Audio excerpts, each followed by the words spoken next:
great to be in Queensland. Started in New South Wales this morning, now arrived in sunny Queensland. Good to be here. Thanks for the invitation, guys. I'm a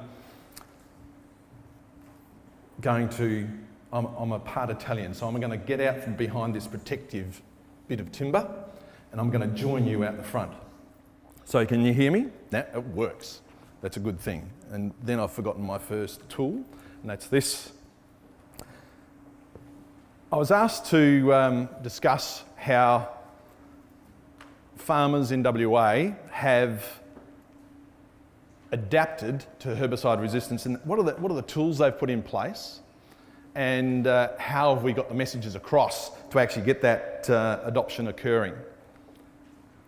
So what we're going to do is talk about where I'm from first, and I live on the coast up here, south of Geraldton. I overlook the ocean now. I'm a big planter. That's where we're going to retire to. I came from here at Northam, and I look after in this zone. We go from 1 tonne crops to 4 tonne crops, and from 1 tonne crops to 5 tonne crops there. And one farming business can own both those farms. So they're almost bipolar. They have to think in a different way all the time. So that's one of the things we're used to doing. We have variable attitudes, and that's what all of us have to go through time. And so I'm going to go through some of those changes in attitudes today. About me, I'm a bit different, like everyone. First off, we've got, I'm biased by the attitudes, my knowledge, and where I've been and what I've done, just like all of you out there. But there's one thing that I ask every one of my audiences, and that is, please write down the question that comes into your mind the moment you think of it, because the dumbest question is the one that's not asked. All right, so please do that. I operate with 38 farmers around the state on an individual basis. For 20 years, I've talked to between 20 and 30 farmers 3 times a year and 12 groups in those zones that we've been through. And also we have a research group of 12 farmers where we go and do specific trial work for that farming system in that location. So we're getting input all the time. So the sort of things that I like to do is I'm not a hand holder, I'm an empowerer. So I actually work with pink shirts, green shirts and blue shirts, all right? Even though I'm a private consultant, all right? The farmer pays me, I actually get involved in working with the reseller agronomists as well. I don't keep them away, they're part of the system. I can't be there and I don't want to be there every day, especially looking at weed control systems. So I prefer to manage the symptoms, all right, I want to get to the cause and we'll manage the symptoms. So I'm not a chemical jockey. My goal is that you take one, at least one, thought, idea or process from this talk today. And that's about it. So we're now going to go through where Western Australia has been very quickly. First off, I started working in 1981, and lo and behold, thanks to the government, in the 1970s on railway lines, they used the cheapest, nastiest chemical they could find to kill all the weeds. And lo and behold, on railway lines, they had herbicide resistance. And it happened to be annual ryegrass, and the pollen moves into neighbouring paddocks. So thanks to the government, we had our first little problem. Then we had hoe grass arrive in 1978, and after 4 years of wheat, hoe grass, great job, fantastic. But after 4 hits, you could kill more ryegrass by getting the 20-litre drum and putting it on top of the grass than you could by spraying the damn thing. 32 litres. And it laughed at it. Then we did what everyone does.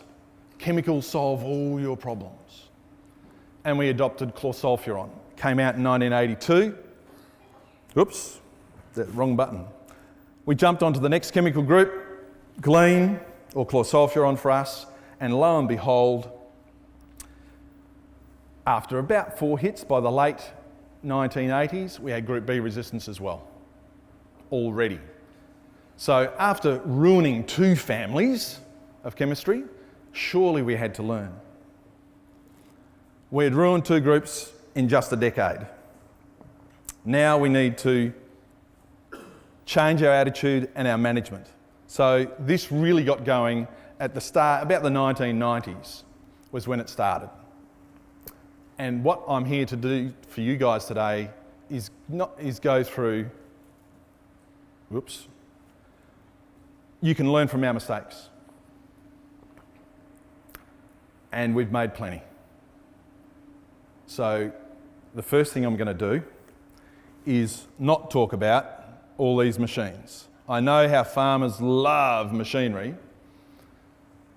but you've heard about harvest collection of seed ad infinitum from RE, and you've heard about rotating chemical groups and all that sort of stuff. I'm actually not going to go through any of that today. I'm going to go through the other things, the simple things. So harvest, weed seed management has been a big focus, and it's great, it's fantastic. But it's too close to the end game, and it only controls about 60% of the ryegrass anyway, or other weeds that you're collecting, because the rest just drops on the ground before you get there, or it's spat out the back. All right? So it's been the small, relatively simple things that have made the biggest difference. Farmers need to understand why all components of a weed control package must be adopted. Because if you take out one spoke in the wheel, it starts to fall apart. So it's quite a complex system we're working with. The first thing to do, and this goes back to the 1980s when the AIDS epidemic first started, and you saw on TV the good old Grim Reaper. All right, so the first thing you do when you're talking to these groups back in the 90s is you hit them with everything. You said the world's falling apart. And what did that do? The awareness just took off. And that's what's been happening here, as James already indicated. But it's only for awareness. Then you've got to get understanding. Understanding must happen. Otherwise, adoption of the right management processes won't occur correctly. So what do we look at? The key attitude and management changes, firstly, was understanding that weeds will adapt quickly to a single hit control measure is the first thing. And there's some classic examples. We're looking at cultivation, herbicides and hand weeding. Believe hand weeding? Resistance to hand weeding? Who's heard of that? Good man. You've been to Thailand, have you? Very good. There's wild rice versus domestic rice. In Thailand, they've discovered that the best hand weeding guys in the villages can't pick between wild rice and domestic rice anymore, because the wild rice has developed such a good mimic of the domestic rice that they can't pick it anymore. All right? It's resistant to hand weeding. Never thought that would ever happen. Then there's cultivation. And for us, I'm going to give you an example of what happened with us. And it may happen with you. I don't know, but it probably can. What we found is annual ryegrass was introduced into WA as a pasture for cattle and sheep in the early 1960s. When it was sown, it's 95% plus germination at the break of season, because we needed feed on offer for the cattle and sheep. We needed that. But what happened is the weed control occurred. We had great cultural control for 5 or 6 years. We worked up, worked back, we sowed and we harrowed. Planted. So I've been told I can't say sow, I've got to say plant. So we planted, and all of a sudden, after about 5, 6 years, by the late 1960s, annual ryegrass populations had developed a system called 20% dark dormant seed. What needed to happen, that ryegrass had adapted to that single control measure of cultivation, and the method it had produced was dark dormancy. And so in that particular case, what happened was the seed needed to be buried, flashed with light on the next cultivation, reburied on the cultivation after that, then it'd germinate. All right? So it found a way around single operation Herbicide, cultivation, hand weeding, doesn't matter. The principle's the same. And then herbicides. Well, this is Palm Amaranth in Georgia, USA in 2005, 10 years ago. And they've only really got their act together in the last 3 or 4 to realise it's a big problem. 12 litres of glyphosate, still a problem. So we just rotate to something else. Let's go to another knockdown herbicide. What's happened is this particular weed, Indian goosegrass, in Asia, is now being found because all they did was use herbicide. So they went from glyphosate, they went to glufosinate, then they went to paraquat, and they chucked in fops and dims with it, and away they went. And now they've got this little beast that's resistant to glyphosate, glufosinate, paraquat, fops and dims, all in one hit, all there. So the first message you get across to farmers is one thing does not work. Very simple, but you hit them with a big hammer. And that message does get through. Rotation must be multifaceted with at least 3 components. We've had huge failures. For us, we've had a legume cereal rotation, which was your lupin wheat. For us, you've got fallow wheat, or fallow some sort of crop, and for us, canola wheat. All those rotations there have worked for 5 or 6 cycles and then crash and burn. Crash and burn through disease, but weeds was one of the biggest things because you were relying on 2 fewer tools within that rotation. So we need to target rotations with at least 3 greatly differing components: fallow, oilseed cereal, legume cereal, whatever it may be. And for here, to me, you guys are lucky. You've got summer crops, you've got winter crops. When it rains, you can grow what you like. What's a good thing? What's the most profitable at the time? So I think you've got great variety there, so I think it's a fantastic tool you can use. But you need to think your way through it so you're not using the same tools all the time. There are more diverse weed management tactics through a multifaceted rotation. And what I try to do is pair things up. So what that means is if we've got a fallow canola, for us in our low rainfall areas, we're looking at fallow followed by canola. In those 2 systems, we are utilising systems that we don't use in our cereal program at all. Because what happens is the dormancy of a lot of the weeds increases as you go along, and all of a sudden what used to come up all in one year doesn't anymore as it adapts to your changes in ecosystem that you're putting on your farming property. The willingness to take short-term pain for long-term gain was one of the other things that occurred, that has occurred and does occur. In this particular case, you'll get little islands of weeds in paddocks.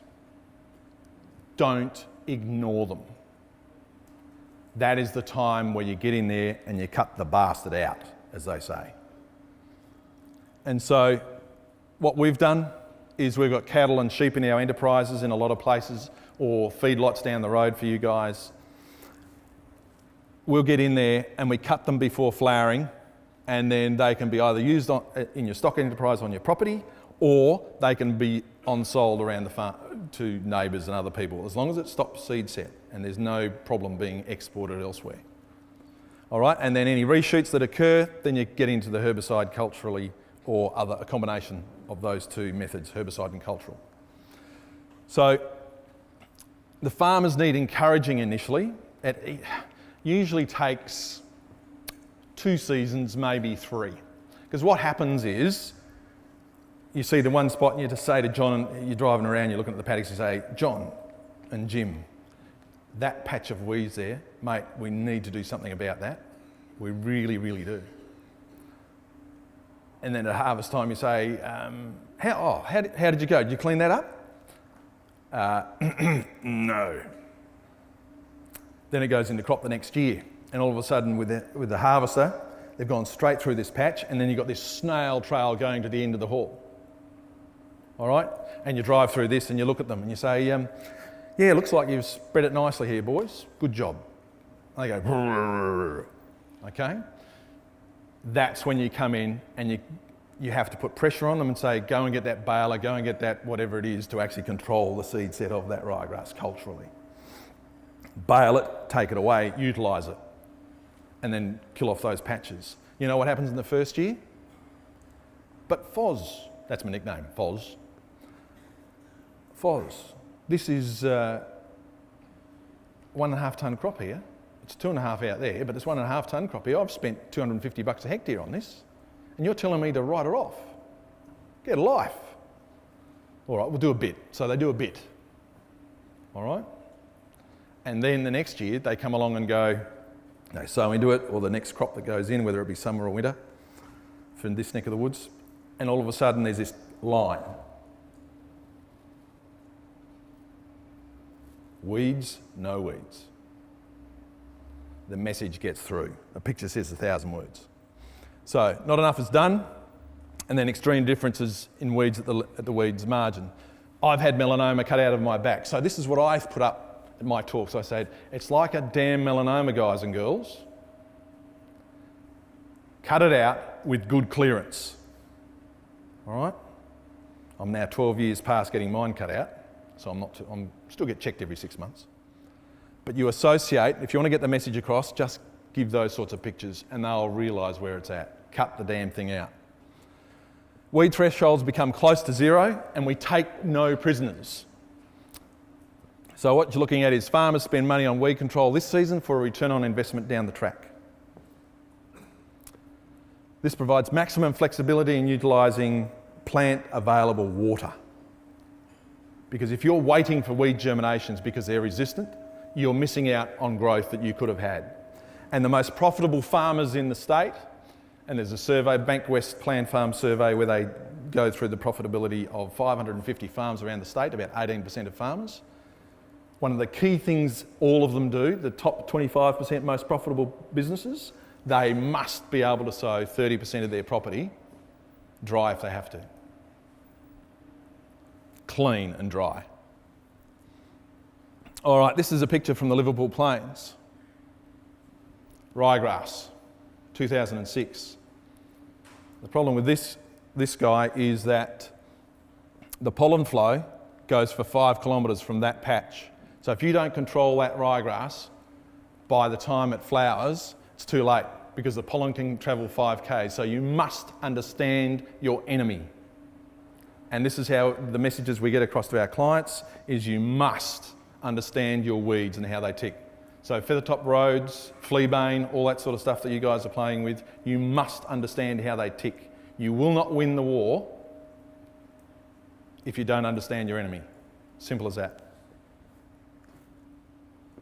So soil constraints cause our problems, all right? Sodicity for you guys, acidity and sodicity for us. We find that weeds that become resistant occur on these locations. So one of those things that we do is we go and we ameliorate the soils, and Bob's your uncle, less stress weeds, an effective lethal dose does occur. You need soil sampling, and contracting services have been a big thing that's been adopted around the place to make sure that this is done. So to increase adoption on the property, providing resellers, providing contract soil testing has been a big plus for us from controlling those patches in paddocks and ameliorating those soils and identifying them. Much greater understanding of how weeds tick, as I said. I will zing through this. This is the ryegrass bit. This is a story I gave 15 years ago about ryegrass. That's why this is an old overhead. So 15 years ago we were going through this, and you guys need to go through it as well to understand your weeds. All right, so we must understand our enemies and how they adapt to win the war, win the war. Otherwise, we will lose. We need consecutive multi-controlled components of the rotation, as I said earlier. So that fallow followed by canola for our low rainfall areas is a big one for us. And it's getting adopted. It's making the canola more viable and profitable, and also controls weeds really well. So pairing up parts of your rotation in your farming system to control those weeds is extremely important. We measure, monitor, then modify management. That's what we try to do. So one of the other things, we had very poor adoption of herbicide resistance testing because, excuse me, it's a horrible job. Horrible job. Pain in the bum, too busy harvesting, all right? So what we did was a lot of seeds collection services provided by private and reseller agronomists. All of a sudden we've had excellent adoption, much more information available. We run into less potholes down the road, all right? So you guys could provide this service as a reseller agronomist, if you're not already. We monitor, quite simple. This is a client map, 2012, 13, 14. Doesn't have to be fancy, all right? This is a 56-year-old farmer. He says, Foz, I say bring 2 years worth of maps or records with us when we sit down and do our program. But he bought 3. He says, look at this, we've got a problem in this paddock here, and it's even bigger there because we pushed it too hard. Then we had wheat, canola and wheat on these paddocks, and lo and behold, we had a problem with ryegrass in 2012. In 2013, in the canola, we did a good job, but because we know the dormancy of the ryegrass has gone from 1 year to 2 to 3 years, Bob's your uncle, we came up with ryegrasses back in that patch over there. It's simple, it's easy, but recording where weeds are in a paddock is extremely important. Simple little things, that's all it takes. Then, discussion. Passion, planning, and preparation, the 3 Ps. That's what you need to do. As a we do at least twice a year, we do plans, and we produce plans that have, these plans are done at quiet times, whenever that may be. And we focus on making these large and complex decisions outside major stress periods. Again, it's one of the things that the highly profitable farmers in WA do. The top 25% most profitable farmers target to do this. We set dates for final decisions for flexibly management paddocks, and they're signed off and written down and everyone agrees to them.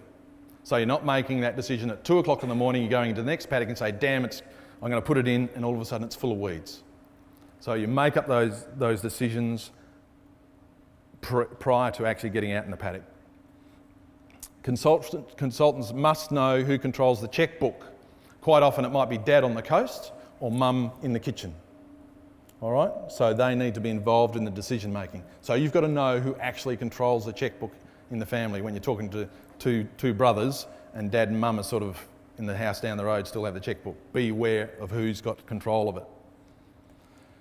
This is what I call paddock art. You do not want to be here. This was a photo taken about 2 weeks ago. Chaff cart dumps in rows, ready to be burnt. And this is the next one. Windrow burning. Lots and lots of windrows. Looks good, but you'll see down here, it's just started to get away in between the rows. That's the danger in doing it. You don't want to be doing thousands and thousands of hectares of this. It's a pain in the bum and dangerous. All right, so the key management attitudes, I'll zing through this, are basically these. Understanding that weeds will adapt quickly to single hit control measures. Rotation must be multifaceted, at least 3 facets, at least 3. Willingness to take short-term pain for long-term gain. Weed thresholds, you take no prisoners. Variable management of soils in paddocks. Understand the weeds. Measure, monitor, modify, and passion, planning and preparation. Thank you.